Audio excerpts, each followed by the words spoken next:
অনেক খেটেছি, সফল হতেই হবে ওই সুরেশ জমিদারের ছেলের মতো। এটাই প্রথম আর শেষ সুযোগ নিজেকে প্রমাণ করার।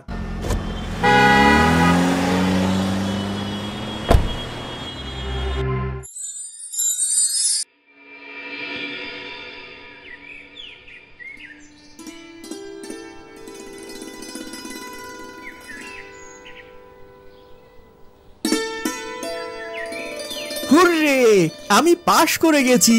ইয়াহু, আমি পাশ করে গেছি!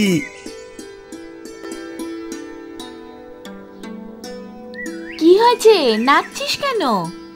মা, আমি চাকরিটা পেয়ে গেছি। মা, যা বাবাকে বল। হ্যাঁ, চলো। গুড্ডু এক গরিব চাষির ছেলে। ছেলেবেলায় পড়াশোনায় তেমন মন ছিল না, কিন্তু আজ সে সেই পড়াশোনার জন্য সব বাধা বিপত্তি দূর করে নিজের ইচ্ছে পূরণ করল। মা, মা!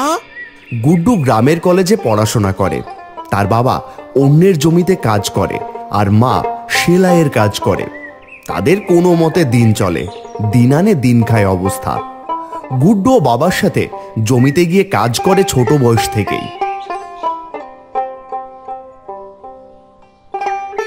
এলি, জামা ছেড়ে নে।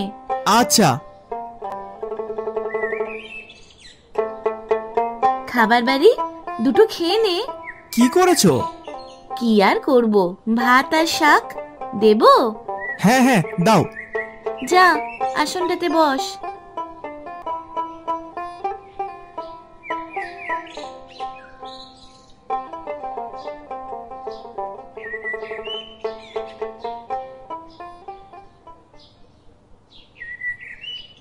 বাবা কোথায়? সুরেশ জমিদারের মাঠে গেছে কাজ করতে। কখন আসবে? সন্ধে হবে। দুটো খেয়ে বাবার খাবারটা দিয়ে আয় দেখি। আচ্ছা।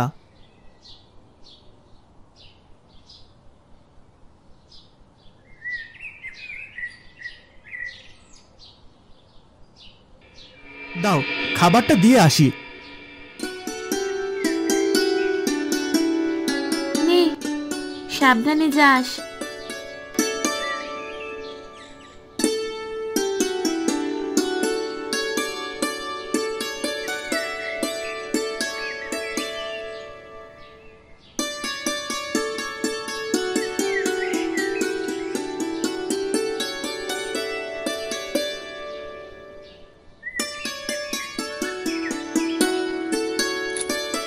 তুমি ছায়ায় গিয়ে খেয়ে নাও আগে। অনেক কাজ আছে রে বাবা, আজকের মধ্যেই করতে হবে। সুরেশ জমিদারের হুকুম, রেখে যা, আমি খেয়ে নেবো কন। তাহলে আমি করছি, তুমি খেয়ে নাও। পারবি? হ্যাঁ, আমি এর আগেও তো করেছি। আচ্ছা কর, ও ভাবিও গেছি।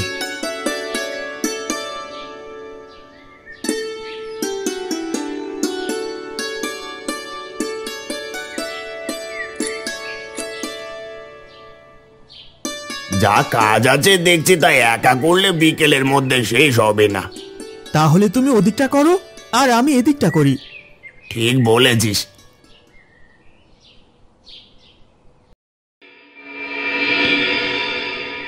আজ তোর জন্যই সময় মতো কাজ করতে পারলাম। তুমি তো আমায় আগেই ডাকতে পারতে, তাহলে তোমার এত কষ্ট হতো না। আচ্ছা, এবার বাড়ি যা, আমি সুরেশকে বলে আসি যে কাজ আমি শেষ করে ফেলেছি। আমিও যাব, চলো। যাবি? আচ্ছা চল।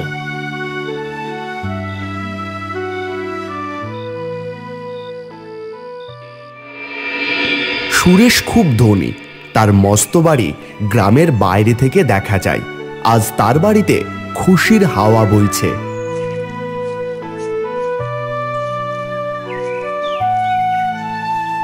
আসো হে শিবু, কাজ শেষ হলো? বুঝলি কি, আমার ছেলে গিয়ে সরকারি অফিসার হয়েছে, এ গ্রামের প্রথম অফিসার। তাই আমি একটা উৎসবের আয়োজন করেছি। আজ বিকেলে গিয়ে সপরিবারে আসিস। আচ্ছা সুরেশ বাবু, আসবো। আর কাজের হিসেবটা? ও হিসেব, সেটা গিয়ে দুদিন পর করব না হয়। এখন তবে আয়। আমি যদি তার মতো চাকরি পাই তাহলে আমার বাবু খুব খুশি হবে।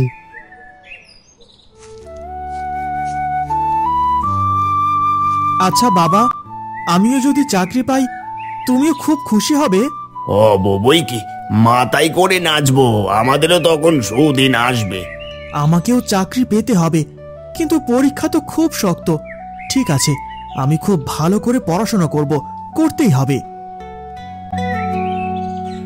এই থেকেই গুড্ডুর পড়াশোনার প্রতি আগ্রহ জাগে। বাবার সাথে কাজ করে, কিন্তু পড়াশোনায় কোনো ক্ষতি হতে দেয় না। এইভাবে কলেজের পড়া শেষ হলো গুড্ডুর।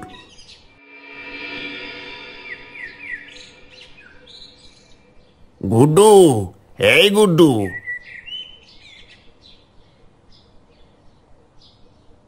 এসেছিস?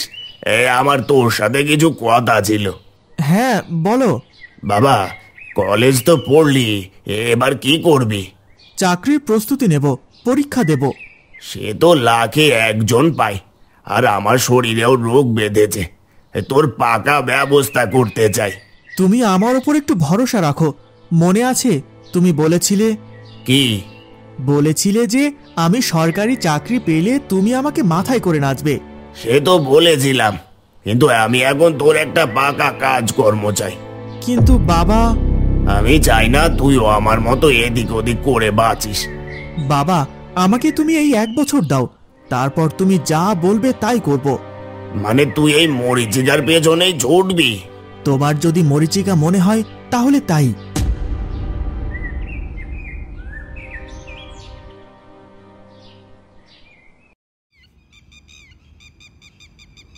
গুড্ডু সারাদিন মাঠে কাজকর্ম করে, তারপর রাতে পড়তে বসে।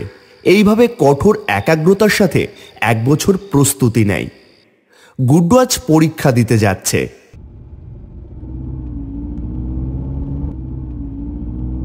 অনেক খেটেছি, সফল হতেই হবে ওই সুরের জমিদারের ছেলের মতো। এটাই প্রথম আর শেষ সুযোগ নিজেকে প্রমাণ করার।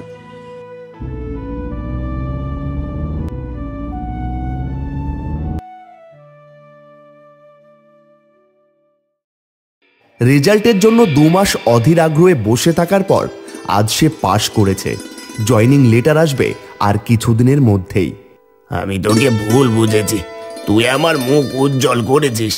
না বাবা, এমন করে বলো না।